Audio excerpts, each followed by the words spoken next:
Gracias por acudir puntualmente a nuestra cita de lunes aquí a mejorar su salud, por supuesto, aprendiendo a envejecer. Recuerde que estamos transmitiendo completamente en vivo a través de la señal del 11 y con temas de interés para nuestros queridos adultos mayores. El día de hoy vamos a platicar de cómo cuidar la salud de nuestros huesos. Ya sabemos que si no tenemos un buen cuidado de los huesos, nos predisponemos a osteopenia, a osteoporosis, a fragilidad en el adulto mayor. Pero no le voy a contar más. De estos temas le hemos hablado, pero hoy tenemos una perspectiva diferente, algo que usted puede hacer desde allá, desde su casa. Vamos a ver nuestra siguiente cápsula de introducción y regresamos a conocer a nuestra especialista. Es muy importante para nosotros que hoy le quede claro cuál es la diferencia entre tener osteopenia y osteoporosis. Vamos a verla y regresamos.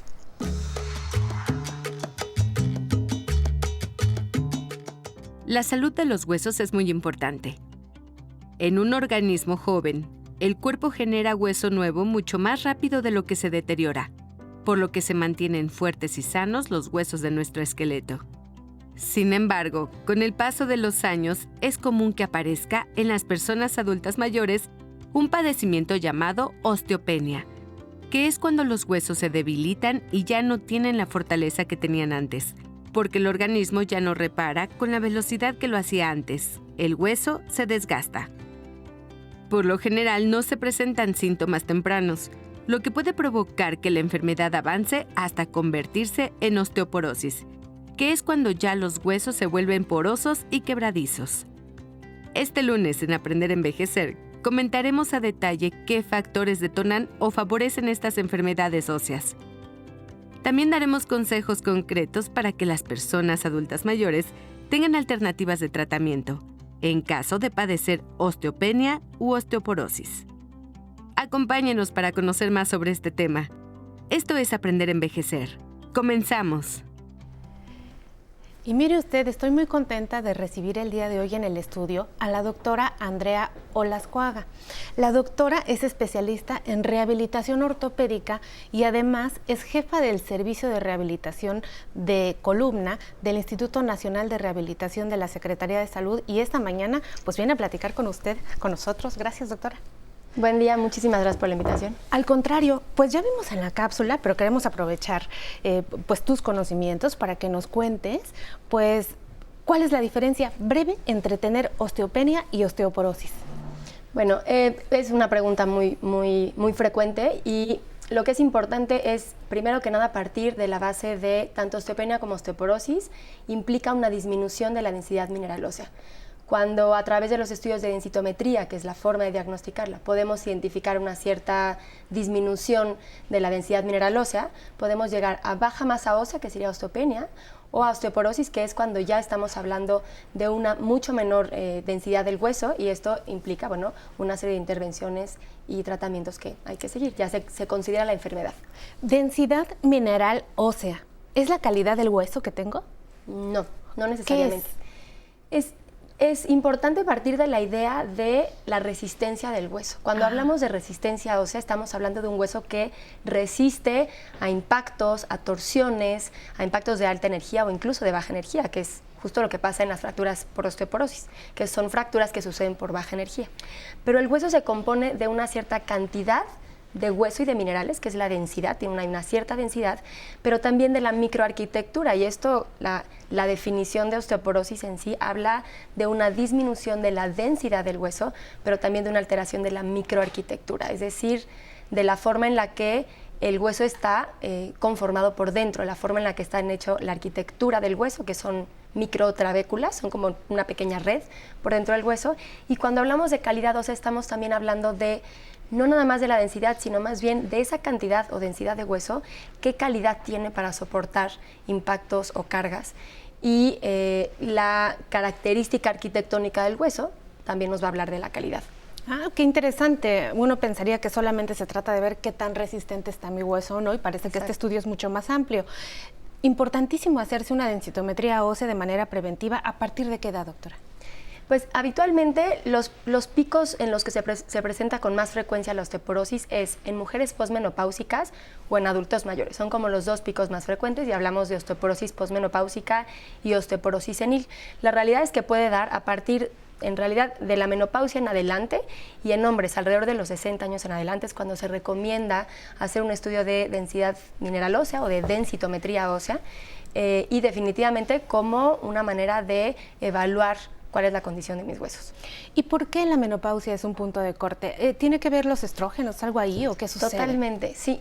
En la osteoporosis y en la salud del hueso intervienen muchos factores de otras partes del cuerpo, y uno de esos es el factor hormonal. Entonces, los estrógenos son osteoprotectores, es decir, los estrógenos ayudan a mantener el recambio constante del hueso, ¿no? Todos los tejidos del cuerpo, como el hueso, tiene una parte, vamos a decir, un sistema de pérdida, bueno, de recambio, donde hay una parte que se produce, se sintetiza hueso, y una parte que se elimina. Entonces, los estrógenos ayudan a mantener ese recambio constante. Cuando desaparecen los estrógenos, o cuando van disminuyendo progresivamente en la menopausia, este efecto va haciendo que sea mayor la resorción, es decir, la eliminación de hueso, que la producción. Entonces es normal que después de la menopausia haya una disminución importante de la densidad mineral ósea, y esto hay una parte que es fisiológico, es decir, es normal. En todas las personas el hueso a partir de los más o menos 30 años va a ir perdiendo densidad mineral ósea. Muy temprano. Eso es normal. Sí. Muy temprano, estamos en la edad de estar perdiendo. Exactamente. Entonces, doctora, ¿qué tiene que hacer una mujer que está cesando de menstruar? ¿Tiene que hacer medicina preventiva para el hueso? ¿Desde cuándo tenemos que hacer medicina preventiva para el hueso? Si esto depende directamente de los estrógenos, ¿tengo necesariamente que tener una terapia sustitutiva con estrógenos para evitar la osteoporosis? Es muy importante hablar de prevención. Creo que en realidad, si hablamos de prevención en la salud del hueso, estrictamente nos tendríamos que ir a la edad de la infancia. Entonces, desde las etapas tempranas de la vida, la formación del tejido óseo va a tener factores hormonales. En esa edad son otro tipo de hormonas, las que, como hormonas de crecimiento, entre otras, que mantienen la producción de hueso que se necesita y que va a ir incrementando en las primeras 3 décadas de la vida. Esto es como un incremento constante hasta los 30 años. A partir de ahí tenemos vamos a decir, como una fase de meseta, y más o menos 30, 35 años, 40, 45, 50, cuando nos estamos acercando a la menopausia, es cuando empieza a disminuir. Los factores hormonales van a ser muy importantes, pero la terapia sustitutiva hormonal o de reemplazo hormonal en realidad solamente se debe llevar a cabo de acuerdo a condiciones individuales. Es decir, un médico tiene que establecer la recomendación o no de una terapia hormonal sustitutiva. Es importante aquí tomar en cuenta que no son nada más las hormonas las que nos van a predisponer o no a osteoporosis. Hay muchos otros factores. Está el factor genético, está definitivamente el factor nutricional. Hay algunos medicamentos que predisponen a osteoporosis. ¿Nos podrías decir cuáles? Por ejemplo, los glucocorticoides o corticoesteroides. Que los conocemos ahí en casa como prednisona, dexametasona. Es correcto, betametasona también. Son medicamentos que se requieren en ciertas patologías, en ciertas enfermedades, pero definitivamente cuando hay dosis altas pueden haber ciertos efectos adversos o ciertos riesgos, y en este caso pueden hacer que la mineralización del hueso, la desmineralización se acelere. Entonces, esto siempre los médicos que están llevando un tratamiento de este tipo de medicamentos van a solicitar una densitometría a los pacientes para ir determinando que no se esté afectando la salud ósea. Las personas que viven con artritis, con lupus, con enfermedades que necesariamente tienen que utilizar este grupo de fármacos de los que estamos hablando, que los predisponen a osteoporosis, ¿qué hacen? O convivo con el ataque de mi propia respuesta inmune, o prevengo la osteoporosis, doctora. Aquí definitivamente se tiene que individualizar, y muchas veces los médicos lo que van a hacer es considerar los efectos que pueden tener el uso de glucocorticoides o de estos medicamentos, y definitivamente van a indicar la dosis que sea necesaria, pero sin evitando en lo posible llegar a dosis altas, que son las dosis altas las que van a predisponer. Entonces no es nada más no es que el medicamento sea malo, es necesario para tratar ciertas enfermedades, pero en dosis altas puede predisponer. Entonces aquí un médico lo que va a hacer es vigilar de forma estrecha las dosis, y que las dosis sean adecuadas, y es muy importante aquí que los pacientes estén acudiendo de forma regular al médico para el control de esas patologías, ¿no? A su médico especialista o médico general, depende de la enfermedad que tengan, para evitar que estén tomando a largo plazo dosis que no se necesiten a largo plazo, ¿no? Excelente recomendación. ¿Algunos otros medicamentos que quieras alertarnos que favorecen la osteopenia, osteoporosis? Pues en realidad, en algunos medicamentos que se utilizan de forma crónica, como los anticonvulsivantes, por ejemplo, pueden dar lugar a una densidad mineral disminuida, y en algunos casos se ha reportado también que el uso de medicamentos como omeprazol o pantoprazol, cuando se utilizan por muchos años de forma prolongada, también se han asociado a una baja masa ósea. Qué interesante.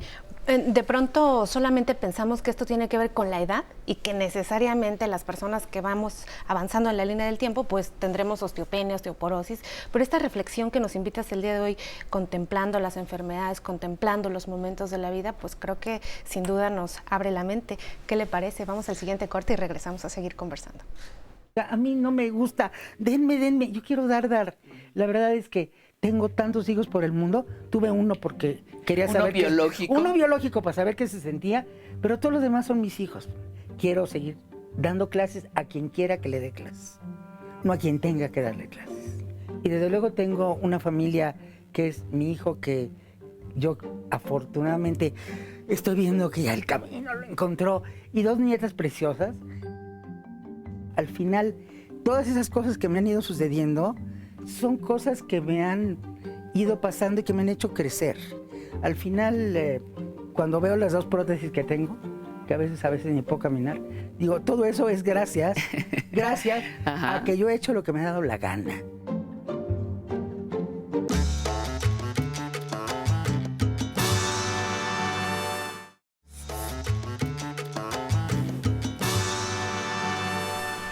Y seguimos esta mañana conversando nada más y nada menos que con la jefa de Servicio de Rehabilitación del Instituto Nacional de Rehabilitación de la Secretaría de Salud, la doctora Andrea Olascoaga.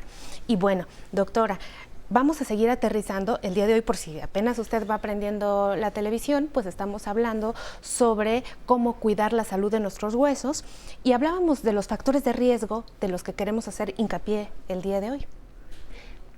Bueno, comentábamos ya algunos factores de riesgo que tienen que ver con el antecedente heredofamiliar, es decir, el contar con familiares que tengan una fractura de cadera, por ejemplo, contar con padre o madre que hayan tenido alguna fractura de cadera, eso incrementa notablemente el riesgo de tener otras fracturas, y el que haya antecedentes en la familia de osteoporosis también incrementa. El factor genético es un factor que no lo podemos medir estrictamente, no podemos determinar qué tanto una persona hereda esta predisposición a desarrollar osteoporosis, pero sí se sabe que el tener el antecedente familiar, eso ya es una predisposición importante. La otra parte es el consumo de, por ejemplo, tabaquismo, ¿no? El consumo de tabaco y el consumo de alcohol son factores que también predisponen a osteopenia o osteoporosis, y son, afortunadamente, son hábitos que se pueden modificar. Hay algunos factores que decimos que son no modificables, como el antecedente heredofamiliar, pero sí un estilo de vida saludable, evitar consumo de alcohol, evitar consumo de tabaco, son hábitos que nos van a ayudar. Y por supuesto, el sedentarismo, ¿no? Es muy importante hablar del factor de sedentarismo, porque la falta de actividad física y la falta de ejercicio específicamente predispone también a una desmineralización del hueso. Las personas, por ejemplo, que no tienen apoyo, yo muchas veces utilizo el ejemplo de algunos pacientes que por otro tipo de condición de salud, alguna otra enfermedad que tengan, no pueden apoyar los pies. Esos huesos que no tienen la carga de peso diaria se desmineralizan muy rápido. Entonces, de ahí que, bueno, claramente los ejercicios que requieran cierta carga de peso, ejercicios que lleven masa, entrenamiento del equilibrio y el fortalecimiento a través de incrementar la masa del músculo, también va a ser una actividad importante, para que son factores modificables. ¿El músculo protege al hueso? Es correcto. Aquí el músculo y el hueso son un binomio muy interesante que desde el punto de vista biomecánico trabajan de forma conjunta. Entonces, utilizar la mecánica del músculo para estimular al hueso es un factor importante dentro del tratamiento, claramente. Las siguientes preguntas son de nuestro público, vamos a verlas. Hola, buenas tardes. Soy Jesús Morales, tengo 67 años. Mi pregunta es, ¿cómo se diagnostica la osteoporosis?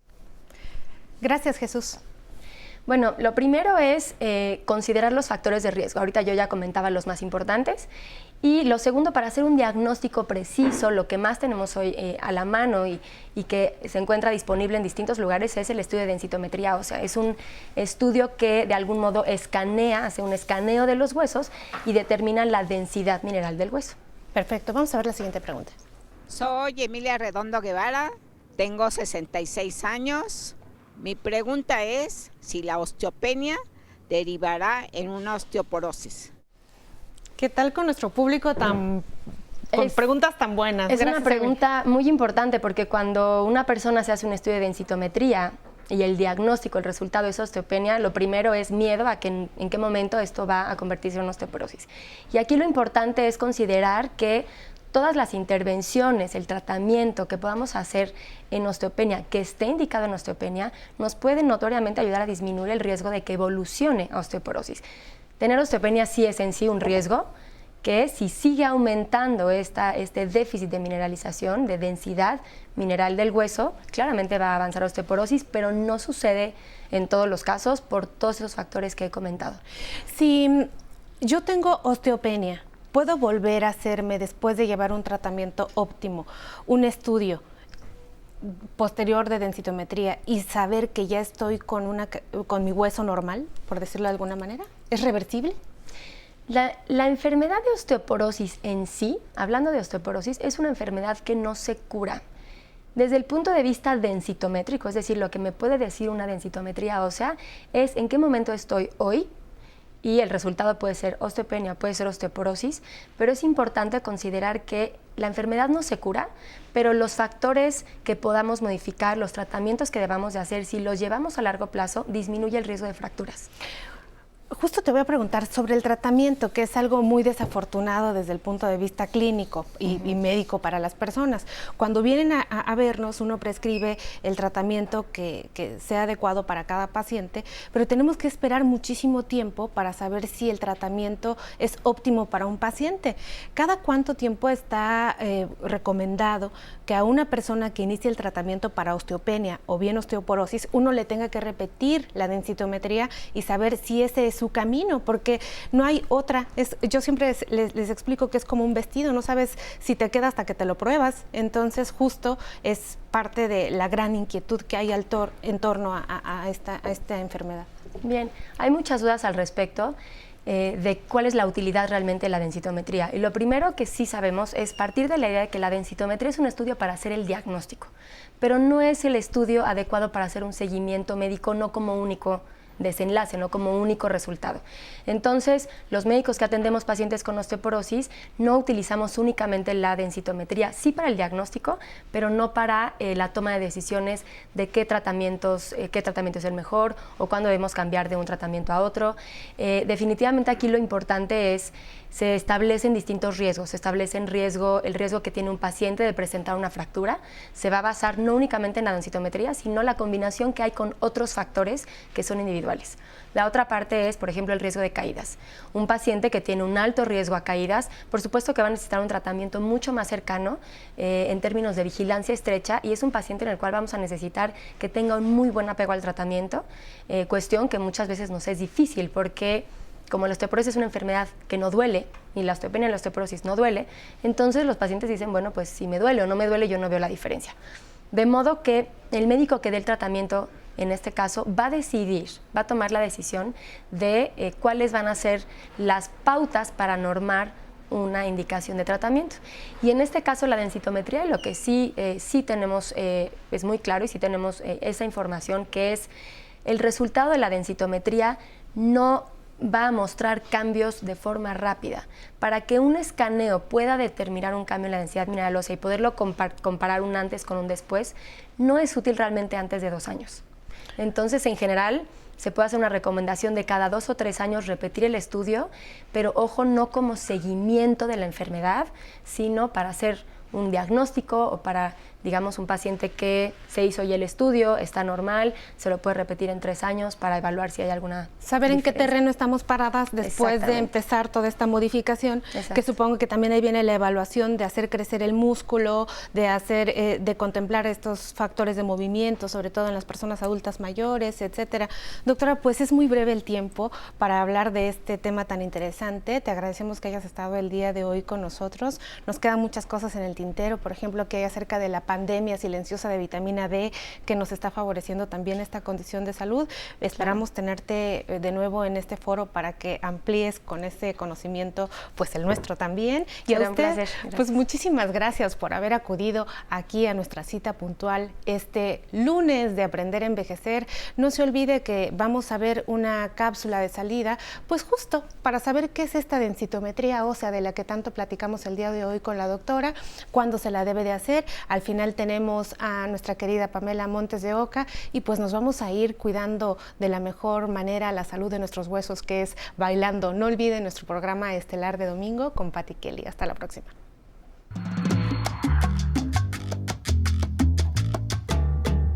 Para los adultos mayores es importante saber qué tan sanos están sus huesos. Una forma útil de hacerlo es mediante una prueba de laboratorio conocida como densitometría ósea. Este examen permite a los médicos monitorear y conocer la condición de los huesos de un paciente debido a que mide con mucha claridad los niveles de minerales que forman nuestro esqueleto, como el calcio o el fósforo. Con esto es posible saber si un hueso es susceptible de estar frágil o quebradizo. En todos los casos, se recomienda que sea un doctor el que valore la pertinencia o no de realizar esta prueba. Dependiendo de las circunstancias de cada paciente, el profesional de la salud será quien valore en qué momento, bajo qué condiciones o cada cuándo se debe realizar la densitometría ósea, tomando en cuenta factores como la edad, el género o si existen antecedentes familiares de enfermedades como osteoporosis. En el caso de las personas adultas mayores, la recomendación común de los médicos es realizarse la densitometría ósea al menos una vez al año. Recordemos que tener un monitoreo frecuente de la salud de nuestros huesos ayudará a reducir el riesgo y prevenir lesiones o enfermedades futuras. ¿Cómo están? Qué gusto seguir con ustedes en Aprender a Envejecer desde el 11. Saludamos con mucho cariño a los que nos ven en diferentes lugares de la República Mexicana y a los que se encuentran en la señal internacional del 11 México. Recuerden que para nosotros es importante que mejoren su salud como adultos mayores. Por eso les compartimos las cápsulas en el Instagram de Aprender a Envejecer. También les invitamos a que participen en vivo con sus comentarios en el Facebook Live. Como ya nos escribieron varios, muchas gracias por comentar. Lalito Pans Pans, espero que te mejores pronto. Gracias, manda muchos saludos a la doctora Citlali y a todo el equipo de Aprender a Envejecer. También te queremos mucho, Lalito Pans Pans, muchas gracias. Pis Ríos, qué bueno que nos escribes, con mucho gusto. Madiana Guerrero le manda muchos saludos a todo el equipo de Aprender a Envejecer. Al igual que Maritere Espinosa de los Monteros, siempre está conectada con nosotros y le manda saludos a la doctora. Araceli Verona le manda también saludos a la doctora Citlali y a la invitada. Dice que un tema muy interesante porque le interesa mucho. Al igual que Dolores Mesa, nos dice muy buen día y que tengamos un buen inicio de semana. Manda saludos a todo el equipo de Aprender a Envejecer, incluyendo al staff, a producción, y también nos comenta que excelente tema. Al igual que Marifélix Ventura, gracias por tu comentario y tu pregunta se la voy a pasar a la doctora Citlali para que te dé respuesta. Bueno, ahora no olviden que se pueden comunicar en la semana a nuestro teléfono y todas sus dudas con gusto las atendemos. Y ahora sí, para terminar el programa, ¿qué les parece si nos vamos con música al ritmo de Habana Son Cuba con Ana Bacoa? A bailar. Oye, qué rico, negra.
picadillo, yuca, yuca, yuca, yuca.